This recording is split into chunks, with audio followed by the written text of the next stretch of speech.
ఇప్పుడు ఈ మధ్య అనేక సంఘటనలు జరుగుతున్నాయి. ఆడవాళ్ళని లైంగిక వేధింపులు అనే పదం మీ టూ అని వచ్చిన తర్వాత, మీ టూ అనే ఇది ఏర్పడినాక విపరీతంగా అందులో నిజము, కొన్ని నిజమైతే కొన్ని దౌర్భాగ్యమైన ఎక్స్‌ప్లాయిటేషన్‌లు అవుతున్నాయి. దీనికి ఉదాహరణగా మనం ఈ 6 నెలల్లో మన రాష్ట్రంలో జరిగిన విషయాలు తీసుకుందాం. ఉభయ రాష్ట్రాల్లో జరిగిన విషయం. ఫస్ట్ విజయసాయిరెడ్డి. ఎలక్షన్ అవ్వగానే మొదలైంది విజయసాయిరెడ్డి. విజయసాయిరెడ్డి ఒక ఆవిడకి పుట్టిన బిడ్డకి విజయసాయిరెడ్డి కారకుడు అని ఒక దుమారం చెప్పుకొచ్చారు. అతను శేఖర్ రెడ్డి అనే అతనికి ఒకతనికి పుట్టాడు అని అతను 7 ఈటిలో సంతకాలు పెట్టాడు. 7 నేనే తండ్రిని అని సంతకాలు పెట్టాడు హాస్పిటల్‌లో. సంతకాలు ఏదో తెలియక పెట్టేశారు. 7 తెలియక పెడతారా? అదొక పచ్చాబద్ధం. సరే ముందు ఆ అమ్మాయి ఆయనకి క్విక్ ప్రోలో ఆఫీసర్‌గా ఉండి ఆయన ల్యాండ్‌కి ఏదో చేసింది. అందుకని చేశారన్నారు. అది అమ్మాయి ఉద్యోగ ప్రకారం రూల్స్ ప్రకారం ఉన్నది చేసింది. అది ఫేవర్ కాదు. ఫేవర్ చేసింది కాదు. ఫేవర్ అని చెప్పి రాజకీయంగా దురుద్దేశంతోటి తిప్పి దాన్ని ఇలా చేసి ఆఖరికి ఏం తేలింది? భార్యాభర్తలు ఇద్దరు కలిసి ఆడిన నాటకం 70,00,00,000 కావాలి మాకు అని ఆ కొత్త బిల్డింగ్ ఒక ఇల్లు కడుతున్న ఇల్లు అది దాన్ని సొంతం చేసుకుంటానికి 70,00,00,000 కావాలని ఇద్దరు భార్యాభర్తలు కలిసి ఆడిన నాటకం అని బయటికి తెలిసిపోయింది. దాంతోటి ఆ విషయం సద్దుమణిగిపోయింది. రెండోది దువ్వాడ శ్రీనివాస్‌కి పెళ్ళాన్ని వదిలేసి ఇంకో అమ్మాయితో సంబంధం ఉంది. ఇలా అనైతికమైనగా బతుకుతున్నారు. ఇట్టా అని చేశారు. చివరికి తెలిసిందేంటి? శ్రీనివాస్ వైఫ్ అతన్ని తరిమేసింది. భర్తని ఆవిడ తాగుద్ది. కూతురు కూడా ఎవరినో పెళ్లి చేసుకుని మళ్ళీ వాడిని వదిలేసి వచ్చింది. ఈ తల్లి కూతుర్లు ఇద్దరు తండ్రిని భర్తని ఆవిడ తరిమి కొట్టడం, తల్లికి కూతురు సపోర్టు.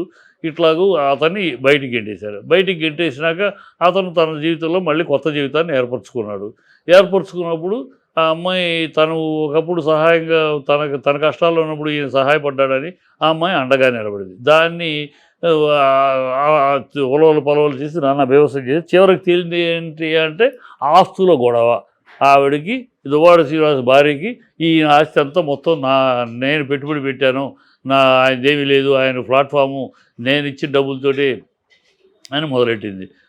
నేను కష్టపడి నా డబ్బులతోటి మొదలెట్టాను, నేను ఆ అమ్మాయి ఇచ్చిన ఇల్లు ఆ అమ్మాయికి ఇచ్చేశాను అని చెప్తున్నాడు. సో ఈ మొత్తానికి ఆస్తుల గొడవ తప్పితే ఇంకోటి కాదు అని తేలిపోయింది. ఈ లోపల మాత్రం లైంగికం అనైతికమైన జీవితం ఇవన్నీ పిచ్చ ప్రాపకాండ చేశారు. 2 అయింది. మూడోది ఆదిమూలం కేసుకు వచ్చేటప్పటికి ఆదిమూలంలో ఆ అమ్మాయిని వాళ్ళ భర్తే కెమెరా ఇచ్చి పంపించి షూట్ చేయమని. అంటే దాని అర్థం ఏంటి? ఆ భర్తే ఎక్స్‌ప్లాయిట్ చేయడానికి కెమెరా ఇచ్చి ఎందుకు పంపిస్తావు? ప్రీ ప్లాన్డ్, స్టింగ్ ఆపరేషన్ లాగా ప్రీ ప్లాన్డ్ చేయడం నువ్వు వెళ్ళు, రెచ్చగొట్టినాక అతను ఏమైనా ముందుకు అడ్వాన్స్ అవ్వని అప్పుడు మన వీడియోలో ఉంటుంది, దాన్ని తీసుకుని ఆయన బ్లాక్మెయిల్ చేయొచ్చు అనేది కొట్టొచ్చినట్లు కనపడుతుంది. ఇక్కడ ఎక్స్‌ప్లాయిటేషన్ తప్పితే ఇంకోటి కాదని. ఈ నెక్స్ట్ రాజ్ తరుణ్ ఆ అమ్మాయిని పెళ్లి చేసుకున్నాడు. 11 ఏళ్ళు జీవితంలో గడిపాడు. ఆ అమ్మాయితో గడిపాడు. అమ్మాయి అందాన్ని, అమ్మాయి అందాన్ని, అమ్మాయి ఐశ్వర్యాన్ని, ఆ అమ్మాయి జీవితాన్ని, ఆ అమ్మాయి వయసుని అన్నింటినీ హరించాడు 11 ఏళ్ళు. 11 ఏళ్ళు హరించి ఇప్పుడు ఆ అమ్మాయి 10 మందితో కూర్చొని తాగుద్ది ఇంట్లో. 11 ఏళ్ళు పీకావు నువ్వేమన్నా? ఓ మొగాడివేనా నువ్వు? మీసం ఉన్న మొగాడివేనా? మీసం ఉన్న మొగాడైతే నీ పెళ్ళాం ఇంకోటితోటి కూర్చొని తాగుతుంటే ఊరుకుంటావు ఇన్నేళ్ళు. ఎన్నాళ్ళు ఊరుకున్నా అంటే ఇప్పుడు ఓపిక నశించేదట. ఇది ఒక చెత్త. ఇప్పుడు వాడికి ఇంకో అమ్మాయి దొరికింది. ఆ అమ్మాయి మీద మోహం, దాంతోటి ఏమైనా అనుకున్నాడు. వదిలించుకుంటే అమ్మాయి రెబెల్ అయింది. కనుక ఆ అమ్మాయి క్యారెక్టర్ని అసాసినేట్ చేయటం. ఇది తెలియదు. ఇక్కడ అక్కడ ఆడాళ్ళు తేడా అయితే ఇక్కడ మొగాడు తేడా. ఇప్పుడు నెక్స్ట్ జానీ మాస్టర్ విషయంలో ఆ అమ్మాయి 17లో 17లో పరిచయం అయిందంట. 19లో రేప్ చేశాడట. మళ్ళీ 19 నుంచి 24 దాకా ఆయనతోటి తిరుగుద్దట. ఆయనతోటి రేప్ చేసిన వాడితోటి తిరిగింది. రేప్ చేసిన వాడితోటి అసిస్టెంట్‌గా పనిచేసింది. రేప్ చేసిన వాడితోటి సినిమా అతను హీరోగా సినిమా ముహూర్తం జరిగింది. రేప్ చేసిన వాడితోటి అన్నీ చేస్తుంది. మళ్ళీ చివరిలో అతను మైనర్‌గా ఉన్నప్పుడు రేప్ చేశాడు. పిచ్చి అభియోగం. మైనర్ 2017లోనే ఈ అమ్మాయి డీలో షోలో టీవీ షోలో పనిచేసింది. ఆ షో 18 ఏళ్ళు నిన్న వాళ్ళకి అలవుడు. ఈ అమ్మాయి దాంట్లో సంతకం చేసి అంటే అప్పుడు 18 ఏళ్ళని 2017లో అమ్మాయి వయసు 18 ఏళ్ళని తనే అఫిడవిట్ సంతకం పెట్టింది. ఇప్పుడు 2019లో ఈ అమ్మాయి మైనర్ అట. ఎట్లా 17 నుంచి 19కి పెరుగుద్దా తగ్గుద్దా వయసు? ఇది ఒక డ్రామా, ఇది ఒక అబద్ధం. అది బయటికి తేల్చాల్సిన విషయం ఉంది పోలీసులు.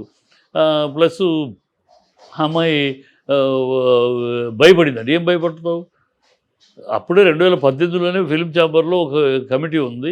ఎవరైనా సరే మీకు ఇలాంటి లైంగిక వేధింపులు జరిగితే సీల్డ్ కవర్లో పెట్టండి. పెడితే మీ పేరు కూడా బయటికి రాకుండా మేము జాగ్రత్తగా దాని మీద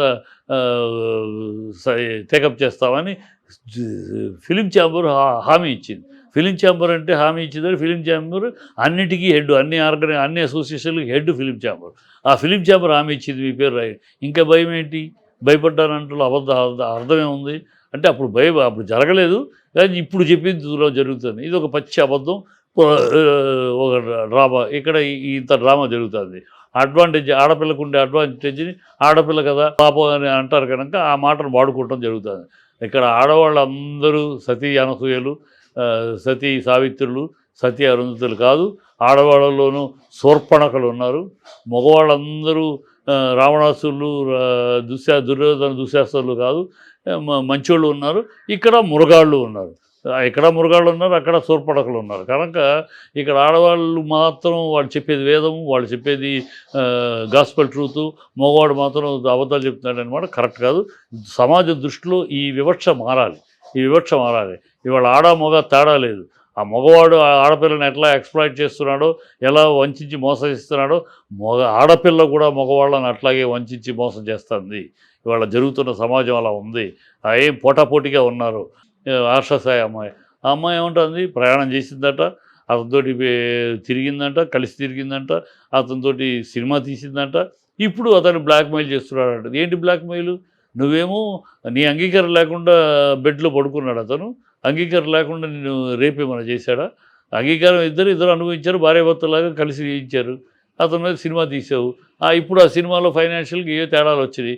అందుకని ఈ మాటను వాడితే ఎట్లా? ఫైనాన్షియల్గా నాకు మోసం చేశాడని ఇంకోటి ఆయన చెబితేనే డబ్బులు పెట్టాను, ఇప్పుడు డబ్బులు ఇవ్వనంటున్నాడు, డబ్బులు ఇవ్వనంటున్నాడు, ఇవన్నీ చెప్పు, అవి వేరు. దీనికి లైంగిక పాయింట్ ఏంటి అంటే వాడుకుంటున్నాం. లైంగిక పాయింట్ అనేది ఆడవాళ్ళకి ఒక అడ్వాంటేజ్గా ఉంది, కానీ దాన్ని వాడుకుంటూ తప్పితే ఇక్కడ నిజాలు కనపట్లే. ఇక్కడ ఇప్పుడు కనుక ఈ విషయాలన్నీ మీకు అక్కడ విజయసాయి రెడ్డి గారి నుంచి చివరిదాకా చూస్తే మీకేమర్థం అవుతుంది? తప్పులు రెండు వైపులా ఉన్నాయి. కొన్ని చోట్ల మగవాడి తప్పు అయితే కొన్ని చోట్ల ఆడవాళ్ళ తప్పు. ఏకగ్రీవంగా ఆడవాళ్ళదంతా ఒప్పు, ఆడవాళ్ళందరూ సతీ అనసూయలు, సతీ అరుంధతులు, సతీ సావిత్రులు, మగవాళ్ళందరూ రాక్షసులు అనే దృక్పథం నుంచి ఈ సమాజం మారాలి. ఆడవాళ్ళలో చాలా ఉన్నారు, చాలామంది ఎక్స్‌ప్లాయిటర్స్ ఉన్నారు. ఇప్పుడు ఒక అమ్మాయి ఒక అబ్బాయిని ప్రేమించుకుంటే ఇద్దరు అంగీకారంలో ట్రావెల్ చేస్తారు. అంగీకారం చేయనప్పుడు మీ ఇద్దరిలో ఎక్కడ తేడా వచ్చినప్పుడు నువ్వు నమ్మటం తప్పవచ్చు, ముందు వెనక ఆలోచించకుండా దూకడం తప్పచ్చు. అప్పుడు సమయంలోనే నీకు మంచి అనిపించింది, ఇప్పుడు చెడు అనిపించవచ్చు. రకరకాల దానికి లైంగికానికి తేడా ఉంది. అతనేమైనా ఇప్పుడు ఈ విషయంలో అతనేమైనా బెదిరించి నేను లైంగికంగా వాడుకున్నాడా? లేదు కదా. నువ్వు అంగీకరించబట్టే ఇద్దరు. అసలు ఇంకోటి స్పెషల్గా నువ్వు కరెక్ట్గా సైన్స్ ప్రకారం మాట్లాడుతుంటే ఒక అమ్మాయిని ఒక అబ్బాయి ఒంటరిగా ఎప్పటికీ రేప్ చేయలేడు. అది ఇంకొకటి సహకారం ఉంటేనే రేప్ చేయగలడు. ఒకటిగా చెప్పుడు చేయలేడు, తోడు కావాలి. అందుకని సామూహిక మానభంగం అంటారు తప్పితే ఎందుకంటే ఎప్పుడు చేయగలడు మగాడు? ఆ అమ్మాయి ఆరోగ్యం బాగాలేకో, ఆ అమ్మాయి కదలలేని పరిస్థితిలో ఉంటేనో, ఆ అమ్మాయి వీక్గా ఉంటేనో చేయగలడు. అలా వీక్గా ఉండే అమ్మాయిని, ఆరోగ్యం బాగాలేని అమ్మాయిని ఎవడన్నా రేప్ చేయడానికి చూస్తాడా? ఏ మొగాడైనా మరీ అంత కక్కుర్తి పడినోడు ఎవడన్నా ఉంటే తప్పితే జనరల్గా ఏ మొగాడు అలాంటి ఆలోచనకు రాడు. కనుక ఇవన్నీ కల్పితము. Easy to blame. నన్ను మానభంగం చేశాడు, నన్ను బలవంతం చేశాడు అని చెప్పేస్తే ఇమ్మీడియట్గా అమ్మాయి దోషి, మగవాడు దోషి అయిపోతాడు. ఈ పద్ధతి మారాలి. కనుక ఇవన్నీ తేలాలి.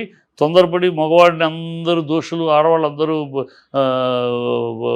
పుత్తడి బొమ్మలు అనటం కరెక్ట్ కాదు. ఆడవాళ్ళను ఇత్తడి ఉన్నారు, మగవాళ్ళను దౌర్భాగ్యులు ఉన్నారు. ఈ సమాజం ఉన్నంతకాలం ఈ సృష్టి ఉన్నంతకాలం ఈ ఆడ మగ మధ్య జరుగుతూనే ఉంటుంది. ఆడదాన్ని అందాన్ని, ఆడదాని అంగ సౌష్ఠవాన్ని ఆరాధించే మగవాళ్ళు కొంతమందైతే, ఆ అందాన్ని, ఆ అంగ సౌష్ఠవాన్ని అనుభవించాలని కోరుకునే మృగాళ్ళు కొంతమంది. అలాగే ఉంటారు. అలాగే ఆడవాళ్ళలో కూడా సిన్సియర్‌గా నా జీవితంలో ఇతనితోటైతే నా జీవితం బాగుంటుంది అని సిన్సియర్‌గా అన్నిటిని చూసుకొని ప్రేమించేవాళ్ళు ఒకళ్ళైతే, అతని ఐశ్వర్యాన్ని చూసో, అతని పొజిషన్‌ని చూసో, అతన్ని చూసే ఇతనితోటి జీవితంతో మనం లగ్జరీగా బతకచ్చు అనే ఈటితోటి వెళ్ళే ఆడవాళ్ళు ఉన్నారు. కనుక రెండు వైపులా అటు ఇటు ఉన్నారు. కనుక మొత్తం ఇలా చేసి చూడవలసిన విషయమే.